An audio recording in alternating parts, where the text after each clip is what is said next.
Hi friends, welcome back to K Ganu's kitchen. ಇವತ್ತು ನಾನು ಈ ಥರ ಕ್ಯಾಬೇಜ್ ವಡಾನ ಮಾಡ್ತಾ ಇದ್ದೀನಿ.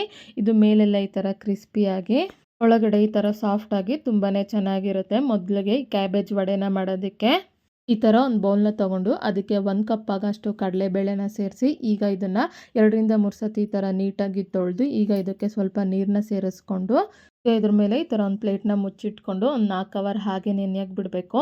ಈಗ ನೋಡಿ 4 ಅವರ್ ಆದಮೇಲೆ ಈ ಕಡಲೆಬೇಳೆ ಎಲ್ಲ ಈ ಥರ ನೆಂದಿದೆ. ಇದರಲ್ಲಿರುವಂಥ ನೀರನ್ನೆಲ್ಲ ತೆಗೆದ್ಬಿಟ್ಟು ಕಡಲೆಬೇಳೆನ ಈ ಥರ ಒಂದು ಚಿಕ್ಕ ಮಿಕ್ಸಿ ಜಾರ್ಗೆ ಸೇರಿಸ್ಕೊತಾ ಇದ್ದೀನಿ. ಹಾಗೆ ಖಾರಕ್ಕೆ ತಕ್ಕಷ್ಟು ಒಂದು 5 ಹಸಿಮೆಣ್ಸಿನ್ಕಾಯಿ, ಒಂದು ಚಿಕ್ಕ ಪೀಸ್ ಆಗೋಷ್ಟು ಶುಂಠಿನ ಸೇರಿಸ್ಕೊಂಡು ಇದಕ್ಕೆ ಒಂಚೂರು ನೀರು ಸೇರಿಸ್ದಿರ ಈ ಥರ ಸ್ವಲ್ಪ ತರಿಯಾಗಿ ರುಬ್ಬಿಟ್ಕೊಂಡಿದ್ದೀನಿ. ಈಗ ಇದನ್ನು ತೆಗೆದು ಈ ಥರ ಒಂದು ಬೌಲ್ಗೆ ಸೇರಿಸ್ಕೊತಾ ಇದ್ದೀನಿ.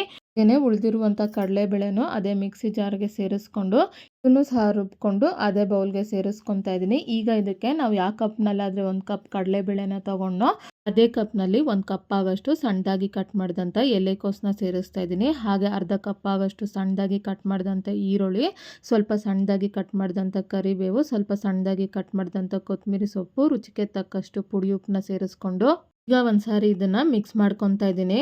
ಈ ಥರ ಮಿಕ್ಸ್ ಮಾಡ್ಕೊಂಡಾದ್ಮೇಲೆ ಈಗ ಇದನ್ನು ಮುಚ್ಚಿಟ್ಕೊಂಡು ಒಂದು 5 ನಿಮಿಷ ಹಾಗೆ ಬಿಡಬೇಕು.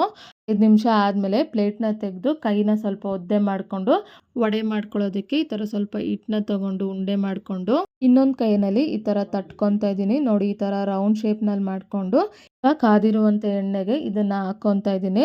ಹಾಗೆ ಇದನ್ನು ತುಂಬ ಹೊತ್ತು ನೆನೆಯೋಕ್ಕೂ ಬಿಡಬಾರ್ದು, ಯಾಕಂದರೆ ಎಲೆಕೋಸು ಹಾಗೆ ಈರುಳ್ಳಿಲಿ ನೀರೆಲ್ಲ ಬಿಟ್ಕೊಂಡು ಇದೆಲ್ಲ ಸ್ವಲ್ಪ ಮೆತ್ತಗೆ ಆಗಿ ಕೈಗೆ ಅಂಟ್ಕೊಳ್ಳುತ್ತೆ. ಹಾಗೆ ಈ ವಡೆ ಕ್ರಿಸ್ಪಿಯಾಗೂ ಬರೋದಿಲ್ಲ. ಈ ಥರ ಎಲ್ಲ ವಡೆನೂ ಹಾಕ್ಕೊಂಡು ಈ ಥರ ಟರ್ನ್ ಮಾಡ್ಕೊತಾ ಎರಡೂ ಸೈಡೂ ಬಣ್ಣ ಬದಲಾಗೋ ತನಕ ಫ್ರೈ ಮಾಡಿಕೊಂಡ್ರೆ ಕ್ಯಾಬೇಜ್ ವಡೆ ಈ ಥರ ರೆಡಿ ಆಗುತ್ತೆ.